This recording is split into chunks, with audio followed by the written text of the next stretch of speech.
Here's another issue that could be further up the roof. If you look at my finger here, that's the top of a nail head here. The butt joint's right here. So water, especially when snow load sits here, water's infiltrating at these nails. It's probably riding the felt so the ice shield is down. Sometimes it'll ride the lower shingle too. But in some cases it will just get underneath the units in the flashing. So that could be happening further up. Now this nail here is about 3 or 4 inches away from the butt joint, which is okay. I'd like to see them 6 inches away. But that's something that that is of concern also. Yep, look at this one. This one's right here. This one's right at the butt joint. So that could be a problem up there too. That could be happening up above the skylight and finding its way in underneath the flashings. So the gist of it is the shingles, you know, we can go through the shingles and check all the butt joints. And usually when you get one like this, because the roofer creates a pattern, look at it, how crazy can you be? Right where these two shingles butt together is a nail. This I find all over the place. So that's what's happening.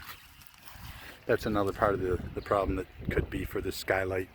But if you see the darkness right in that corner, that skylight, water's getting in at the very top of the miter right there. So it is coming in, and so this skylight was taken apart and put together once because they did a gabosh here. And this side here, they might have just racked it enough to break the seal. If they set it wrong, they had to take it apart.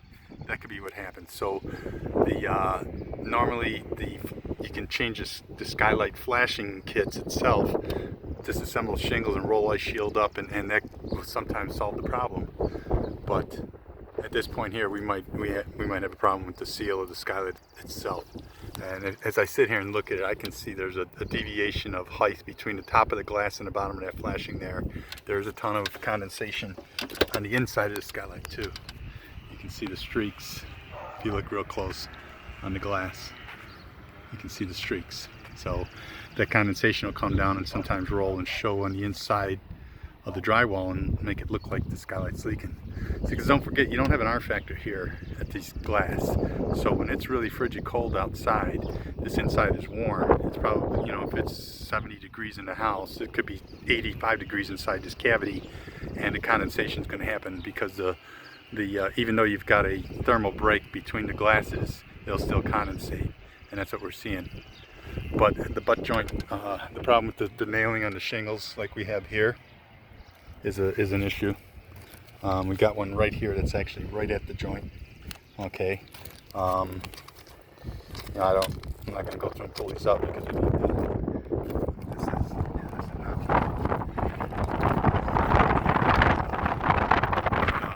But that could be happening up there too, allowing water to get in. So it could be 4 different things. But seeing this water and this blackness down here tells me that water's getting in underneath that main plate, the plate where the screw is put in. So water's getting in underneath there because you see how clean it is here? The seal's keeping it from coming in. It's letting the water go over top. But here it's coming in underneath it. So if it's coming in under here, this flashing that's underneath there stops right there. So it could and if it isn't tucked right, it could be infiltrating and showing up on that inside corner. So by the time you take this out and reflash it, because you can't disassemble them without putting in new flashings, and by the time you do that, you might as well, you know, put the skylight in, especially with the condensation showing too. So the roof itself, you can see a couple of the shingles are the grits coming off the shingles. I'd like to know how old this roof is, or at least this addition is. It's a different brand than what's on here. They're the same size. They're 41-inch charcoal color. I think they might be BP. It might be the manufacturer back then. This gutter also is holding water, and the customer is looking to get a 6-inch gutter put up here. This gutter here, please. Yeah, this gutter just this has got a swale on it. The drip edge isn't even going into the gutter. The gutter's going on top of the drip edge. Somebody just seamed it here. Is what they did. So really, we might be able to get it to flow because this is up all the way when the house was originally built. Because you can see the hip rafter. The house used to stop here, and this was an addition. That's why you see these vinyl siding seams going straight down. so they didn't weed the siding in like they normally would. No. So I'd like to get some history on this. No.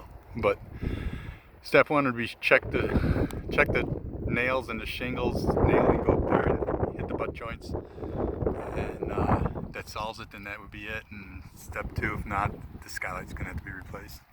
And keep an eye on the shingles because the granules are coming out pretty good. So you might get maybe another four years out of these shingles.